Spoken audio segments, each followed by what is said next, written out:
Hi ಎಲ್ಲರಿಗೂ welcome to my channel Latha daily blogs. ಎಲ್ಲರೂ ಹೇಗಿದ್ದೀರಾ? ನಾನು ತುಂಬ ಚೆನ್ನಾಗಿದ್ದೀನಿ. ನೀವು ಚೆನ್ನಾಗಿದ್ದೀರಾ ಅಂತ ಭಾವಿಸ್ತೀನಿ. ಇದು ಭಾನುವಾರ ಬೆಳಿಗ್ಗೆ. ನಾನು ಬೆಳಿಗ್ಗೆ ಸ್ವಲ್ಪ ಲೇಟಾಗಿ ಎದ್ಬಿಟ್ಟು ಮನೆ ಮುಂದೆ ರಂಗೋಲಿ ಆಗಬೇಕಾಗಿತ್ತು. ಸೊ ಎಲ್ಲ ನೀರೆಲ್ಲ ಹಾಕಿ ಎಲ್ಲ ಗುಡಿಸ್ಕೊಂಡು ತುಂಬ ಸಿಂಪಲ್ಲಾಗಿ ಹಾಕ್ಕೊತಾ ಇದ್ದೀನಿ. ನೀವು ಕೂಡ ನೋಡ್ಕೊಂಬನ್ನಿ ರಂಗೋಲಿ ಹಿಂಗೆ ಹಾಕ್ತೀನಿ.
ರಂಗೋಲೆಲ್ಲ ಹಾಕಿದ್ದಾಯ್ತು. ಇವಾಗ ನಾನು ಒಂದು ಜ್ಯೂಸನ್ನ ರೆಡಿ ಮಾಡ್ಕೊತಾ ಇದ್ದೀನಿ. ನೆಲ್ಲಿಕಾಯಿ ಹಾಕ್ಕೊಂಡು, ನೆಲ್ಲಿಕಾಯಿ, ಶುಂಠಿ ಮತ್ತು ಸ್ವಲ್ಪ ಪುದೀನ ಹಾಕ್ಕೊಂಡು ಗ್ರೈಂಡ್ ಮಾಡ್ಕೊಬೇಕು. ಸ್ವಲ್ಪ ವಾಟ್ರ್ ಹಾಕ್ಕೊಂಬಿಟ್ಟು ಲಾಸ್ಟಲ್ಲಿ ಸ್ವಲ್ಪ ನಿಂಬೆಹಣ್ಣು ಹಿಂಡ್ಕೊಂಡ್ರೆ ಜ್ಯೂಸ್ ರೆಡಿ ಆಗುತ್ತೆ. ನಾನು ಯಾವಾಗಲೂ ಕುಡಿಯೋಲ್ಲ ಇದನ್ನ. ವೀಕ್ಲಿ ಒಂದು 2 or 3 ಟೈಮ್ಸ್ ಕುಡಿತೀನಿ ಅಷ್ಟೇ.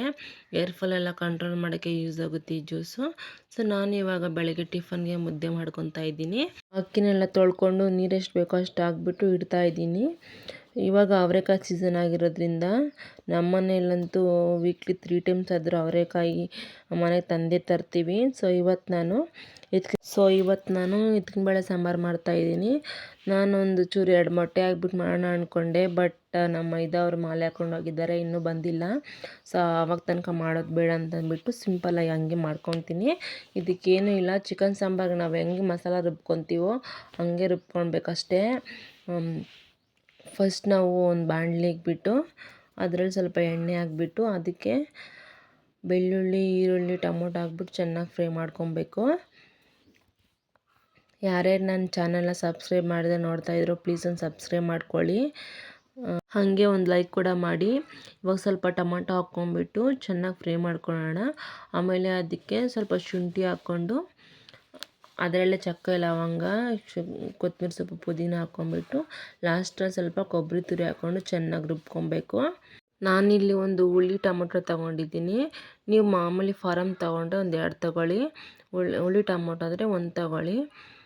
ಸೊ ಇಲ್ಲೆಲ್ಲ ಫ್ರೈ ಆಗ್ತಾಯಿದೆ ಚೆನ್ನಾಗಿ. ನಿಜವಾಗ್ಲೂ ಬೆಳಗ್ಗೆ ಅಂತ ಎದ್ದೇಳೋಕ್ಕಾಗಲ್ಲ, ಎಷ್ಟು ಮಂಜು ಬೀಳ್ತಾ ಇರುತ್ತೆ, ಆಚೆ ಬರೋಕ್ಕಂತೂ ಆಗೋಲ್ಲ. ಎದ್ದೇಳಿದ್ರೆ ಹಂಗೆ ಮಲ್ಕೊಂಡ್ರೆ ಅಷ್ಟೇ. ಬೆಳಗ್ಗೆ ಎದ್ದು ಟಿಫನ್ ಮಾಡಲೇಬೇಕಲ್ವ. ಸೊ ಇವಾಗೆಲ್ಲ ಫ್ರೈ ಮಾಡ್ಕೊತಾ ಇದ್ದೀನಿ. ಫ್ರೈ ಮಾಡಿಕೊಂಡು ರುಬ್ಕೊಬೇಕು. ಸೊ ಈ ಕಡೆ ನಾನು ಮುದ್ದೆಗೆ ಇಕ್ಕಿದ್ದೆ, ಅಕ್ಕಿ ಕೂಡ ಎಲ್ಲ ಬೆಂದಿತ್ತು. ಅಕ್ಕಿ ಎಲ್ಲ ಬೆಂದಿತ್ತಲ್ವ, ಅದಕ್ಕೆ ರಾಗಿ ಹಿಟ್ಟು ಸೇರಿಸ್ಕೊತಾ ಇದ್ದೀನಿ. ಎಷ್ಟು ಬೇಕೋ ಅಷ್ಟು ನೋಡಿ ಸೇರಿಸ್ಕೊಳ್ಳಿ. ನೀವು ಗಟ್ಟಿಯಾಗಿ ಮಾಡಬೇಕಂದ್ರೆ ಸ್ವಲ್ಪ ಜಾಸ್ತಿ ಹಾಕ್ಕೊಬೇಕು, ಮೆತ್ತಗೆ ಮಾಡಬೇಕಂದ್ರೆ ಸ್ವಲ್ಪ ಕಡಿಮೆ ಹಾಕ್ಕೊಬೇಕು. ಸೊ ಇವಾಗೆಲ್ಲ ಚೆನ್ನಾಗಿ ಬೇಯಬೇಕು. ಒಂದು 5 ನಿಮಿಷ ಹಂಗೆ ಇಡಬೇಕು. ಹಂಗೆ ಇಟ್ಬಿಟ್ಟು ನಾನು ಆ ಕಡೆ ಸಾಂಬಾರಿಗೆ ರೆಡಿ ಮಾಡ್ಕೊಳಕ್ಕೆ ಒಂದು ಕುಕ್ಕರ್ ಇಟ್ಬಿಟ್ಟು ಅದಕ್ಕೆ ಎಣ್ಣೆ ಹಾಕ್ಕೊಂಡು ಒಗ್ಗರಣೆಗೆ ಹಾಕ್ಕೊತಾ ಇದ್ದೀನಿ. ಒಗ್ಗರಣೆಗೆ ಹಾಕ್ಕೊಂಬಿಟ್ಟು ಬೇಳೆ ಇತ್ತಲ್ಲ, ಬೇಳೆನ ತೊಳೆದ್ಬಿಟ್ಟು ಹಾಕ್ಕೊಂಬಿಟ್ಟು ಚೆನ್ನಾಗಿ ಫ್ರೈ ಮಾಡ್ಕೊತಾ ಇದ್ದೀನಿ. ಒಂದು 2 ಮಿನಿಟ್ಸು ಫ್ರೈ ಮಾಡ್ಕೊಬೇಕಷ್ಟೇ. ಸ್ವಲ್ಪ ಎಣ್ಣೆ ಎಲ್ಲ ಹಿಡ್ಕೊಳುತ್ತೆ, ಅದಕ್ಕೆ ಸ್ವಲ್ಪ ಟೇಸ್ಟ್ ಚೆನ್ನಾಗಿ ಬರುತ್ತೆ. ಸೊ ಫ್ರೈ ಮಾಡ್ಕೊಂಡು ಇವಾಗ ರುಬ್ಬಿರೋ ಮಸಾಲೆ ಎಲ್ಲ ಹಾಕ್ಕೊಬೇಕು. ಹಾಕ್ಕೊಂಡ್ಬಿಟ್ಟು ಅದಕ್ಕೆ ನೀರು ಎಷ್ಟು ಬೇಕೋ ಅಷ್ಟು ಹಾಕ್ಕೊಂಡು ಚೆನ್ನಾಗಿ ಕಲಿಸ್ಕೊಬೇಕು. ಚೆನ್ನಾಗಿ ಕಲಿಸ್ಕೊಂಬಿಟ್ಟು ಈ ಕಡೆ ಮುದ್ದೆ ಕೂಡ ಸ್ವಲ್ಪ ಬೇಯಕ್ಕೆ ಇಕ್ಕಿದ್ದೀನಲ್ವ. ಸೊ ಇವಾಗ ನಾವು ಆ ಕಡೆ ಸಾಂಬಾರಿಗೆ ಸ್ವಲ್ಪ ಧನಿಯಾ ಪುಡಿ, ಖಾರದ ಪುಡಿ, ಉಪ್ಪು ಎಲ್ಲ ಹಾಕ್ಕೊಂಡು ಎಷ್ಟು ಬೇಕೋ ಅಷ್ಟು ಹಾಕ್ಕೊಂಡು ಚೆನ್ನಾಗಿ ಕಲಿಸ್ಕೊಬೇಕು. ಚೆನ್ನಾಗಿ ಕಲಿಸ್ಕೊಂಬಿಟ್ಟು ನಿಮಗೆ ಆಲೂಗಡ್ಡೆ ಇಷ್ಟ ಆದರೆ ಆಲೂಗಡ್ಡೆ ಹಾಕ್ಕೊಳ್ಳಿ, ಇಲ್ಲಾಂದರೆ ಸ್ಕಿಪ್ ಮಾಡ್ಕೊಳ್ಳಿ. ನಾನು ಯಾವಾಗ ಸಾಂಬಾರು ಮಾಡಿದ್ರು ಆಲೂಗಡ್ಡೆ ಹಾಕ್ಕೊತೀನಿ. ಹಾಕ್ಕೊಂಡ್ಬಿಟ್ಟು ಒಂದು 20 ಮಿನಿಟ್ಸ್ ಕುದಿಸ್ಕೊಂಡ್ರೆ ಸಾಂಬಾರು ರೆಡಿ ಆಗುತ್ತೆ. ಸೊ ಈ ಕಡೆ ಕೂಡ ಮುದ್ದೆಗೆ ಇಕ್ಕಿದ್ನಲ್ಲ ಚೆನ್ನಾಗಿ ಬೆಂದಿದೆ. ಸೊ 2 ಸರಿ ನಾನು ಈ ಥರ 5 ನಿಮಿಷ ಇಟ್ಟು ಇಳಿಸ್ತೀನಿ, ಯಾಕಂದರೆ ಮುದ್ದೆ ಚೆನ್ನಾಗಿ ಬೇಯುತ್ತೆ ಅಂತ. ಸೊ 2 ಸಲ ಇಟ್ಬಿಟ್ಟು ಆಮೇಲೆ ಮುದ್ದೆ ತೊಳ್ಸ್ಕೊತೀನಿ. ಸೊ ಇವಾಗ ನೋಡಿ ಮುದ್ದೆ ಮತ್ತು ಬೇಳೆ ಸಾರು ಎಷ್ಟು ಚೆನ್ನಾಗಿ ಮಾಡಿದ್ದೀನಿ ಅಂತ. ಸೊ ಇವಾಗ ನಾನು ಎಣ್ಣೆ ಎಲ್ಲ ಖಾಲಿಯಾಗಿತ್ತು, ಅದನ್ನೆಲ್ಲ ಫಿಲ್ ಮಾಡ್ಕೊತಾ ಇದ್ದೀನಿ. ನಾನು ಫಸ್ಟ್ ಒಂದೇ ಬಾಟ್ಲ್ ಯೂಸ್ ಮಾಡ್ತಾ ಇದ್ದಿದ್ದು, ಇದು ಕೂಡ ಮೀಶೋಲ್ಲಿ ಬುಕ್ ಮಾಡಿದ್ದಿದ್ದು. ಸೊ ಇವಾಗೆಲ್ಲ ಫಿಲ್ ಮಾಡ್ಕೊತಾ ಇದ್ದೀನಿ. ಉಪ್ಪು ಎಲ್ಲ ಖಾಲಿಯಾಗಿತ್ತು, ಅದನ್ನೆಲ್ಲ ಫಿಲ್ ಮಾಡಿಕೊಂಡು ಕಿಚನ್ ಎಲ್ಲ ಕ್ಲೀನ್ ಮಾಡಿಕೊಂಡು ಪಾತ್ರೆ ಎಲ್ಲ ಇತ್ತು, ಅದನ್ನೆಲ್ಲ ತೊಳ್ಕೊಂಬಿಟ್ಟು ಎಲ್ಲ ನೀಟಾಗಿ ಕ್ಲೀನ್ ಮಾಡಿಕೊಂಡೆ. ನಮ್ಮ ಹಸ್ಬೆಂಡ್ ಬೆಳಗ್ಗೆನೇ ಮಾರ್ಕೆಟ್ಗೆ ಹೋಗಿದ್ರು, ಯಾಕಂದರೆ ಸ್ವಲ್ಪ ತರಕಾರಿ ಹಣ್ಣೆಲ್ಲ ತರಬೇಕಾಗಿತ್ತು, ಎಲ್ಲ ಖಾಲಿಯಾಗಿತ್ತು. ಸೊ ಅದಕ್ಕೆ ಅಂತ ಹೋಗ್ಬಿಟ್ಟು ತೊಗೊಂಬಂದರು.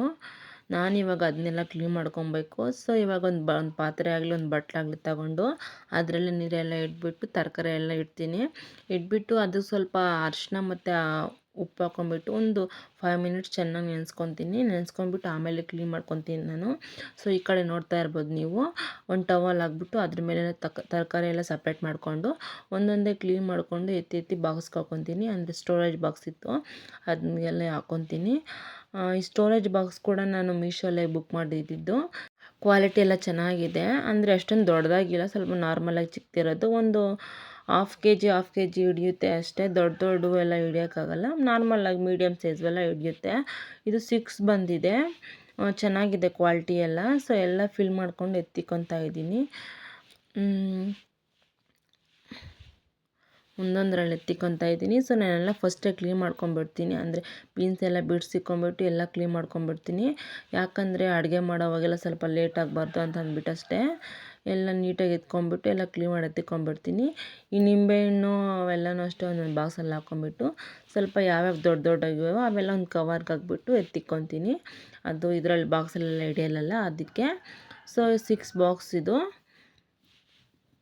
ನಿಜವಾಗ್ಲೂ ತುಂಬ ಆರಾಮಿದ್ದಂಥ ಬಾಕ್ಸ್ ಇದ್ದರೆ ಫ್ರಿಜ್ಜಲ್ಲಿ ಇಡೋಕ್ಕೆ ತುಂಬ ನೀಟಾಗಿ ಕೂಡ ಕಾಣಿಸುತ್ತೆ. ನಾನು ವಾರಕ್ಕೆ ಎಷ್ಟು ಬೇಕೋ ಅಷ್ಟು ತರಕಾರಿ ತೊಗೊಂಡ್ಬಿಡ್ತೀನಿ. ವೀಕ್ಲಿ 1 ಟೈಮ್ ಅಷ್ಟೇ ತರಕಾರಿ ಎಲ್ಲ ತೊಗೊಳೋದು. ಫುಲ್ ತರಕಾರಿ ಎಲ್ಲ ಕ್ಲೀನಾಗಿಬಿಡುತ್ತೆ, ಅಂದರೆ ಖಾಲಿ ಆಗುತ್ತೆ ವಾರಕ್ಕೆಲ್ಲ.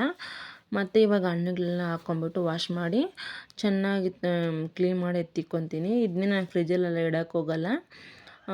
ಒಂದು ಟವಲ್ ಹಾಕ್ಬಿಟ್ಟು ಅದ್ರ ಮೇಲೆಲ್ಲ ಹಣ್ಣುಗಳಾಕ್ಬಿಟ್ಟು ಚೆನ್ನಾಗಿ ಉಜ್ಕೊಂಡ್ಬಿಟ್ಟು ಒಂದು ಎತ್ತಿಕ್ಕೊತೀನಿ ಅಷ್ಟೇ. ಸೊ ನೋಡ್ಬೋದು ಇಲ್ಲಿ ಒಂದೊಂದೇ ಕ್ಲೀನ್ ಮಾಡಿ ಎತ್ತಿಕ್ಕೊತಾ ಇದ್ದೀನಿ. ಹಣ್ಣು ಮತ್ತು ತರಕಾರಿ ನಾವು ವಾರಕ್ಕೊಂದ್ಸರಿ ತರ್ತೀವಿ ಅಷ್ಟೇ, ವಾರಕ್ಕೊಂದ್ಸರಿ ಸರಿ ಆಗುತ್ತೆ ನಮಗೆಲ್ಲನೂ. ಇವಾಗ ಇದು ತಂದಿದ್ದನ್ನೆಲ್ಲ ಫ್ರೂಟ್ಸ್ ಎಲ್ಲ ಹಾಕ್ಕೊತಾ ಇದ್ದೀನಲ್ಲ, ಅದು ಡಿಮಾರ್ಟಲ್ಲಿ ತೊಗೊಂಡಿದ್ದು.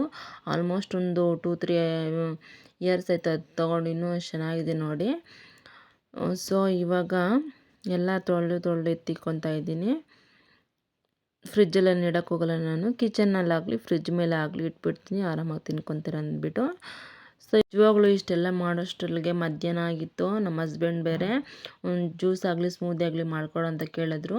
ನಾನಿಲ್ಲಿ ಸ್ಮೂದಿ ಥರ ಮಾಡೋಕ್ಕೆ ಒಂದು ಆ್ಯಪಲ್ ಮತ್ತು ಒಂದು ದಾಳಿಂಬೆ ತಗೊಂಡು ಕಟ್ ಮಾಡ್ಕೊತಾ ಇದ್ದೀನಿ. ಒಬ್ರಿಗಾದರೆ ಒಂದೊಂದು ತಗೊಳ್ಳಿ, 2-3 ಬೇಕಂದರೆ ಕ್ವಾಂಟಿಟಿ ನೋಡಿಕೊಂಡು ನೀವು ತೊಗೊಬೇಕು. ಸೊ ಒಂದು ಆ್ಯಪಲ್ಲು ಒಂದು ದಾಳಿಂಬೆ ತೊಗೊಂಡು ದಾಳಿಂಬೆ ಎಲ್ಲ ಬಿಡಿಸ್ಕೊಂಡಿದ್ದೀನಿ. ಇದನ್ನೆಲ್ಲ ಒಂದು ಜಾರಿಗೆ ಹಾಕ್ಕೊಂಡು ಚೆನ್ನಾಗಿ ರುಬ್ಕೊಬೇಕು. ಒಂದು ಗ್ಲಾಸಷ್ಟು ವಾಟ್ರ್ ಹಾಕ್ಕೊಂಬಿಟ್ಟು ಚೆನ್ನಾಗಿ ರುಬ್ಕೊಳ್ಳಿ.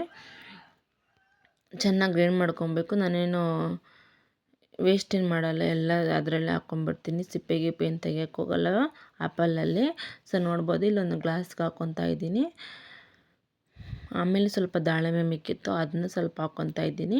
ಆಮೇಲೆ ಬಾದಾಮ್ ಸ್ವಲ್ಪ ಕಟ್ ಮಾಡಿ ಹಾಕ್ಕೊತಾ ಇದ್ದೀನಿ. ಬಾದಾಮ್ ಇದ್ದರೆ ಬಾದಾಮ್ ಹಾಕ್ಕೊಳ್ಳಿ, ಇಲ್ಲ ಗೋಡಂಬಿ ಮತ್ತು ಸೀಡ್ಸ್ ಯಾವುದಾದ್ರು ಇದ್ದರೆ, ಅಂದರೆ ಕುಂಬಳಕಾಯಿ ಸೀಡ್ಸು, ಇಲ್ಲ ಅಂತಂದರೆ ಸೂರ್ಯಕಾಂತಿ ಬೀಜ ಆ ಥರ ಏನಾದರೂ ಇದ್ದರೆ ಹಾಕ್ಕೊಳ್ಳಿ. ಇದ್ರ ಮೇಲೆ ಸ್ವಲ್ಪ ಕುಡಿತಾ ಇದೆ, ಇದು ಮಧ್ಯ ಸಿಕ್ಕಿದ್ರೆ ಚೆನ್ನಾಗಿರುತ್ತೆ, ಕ್ರಂಚಿಯಾಗಿರುತ್ತೆ ಅಷ್ಟೇ.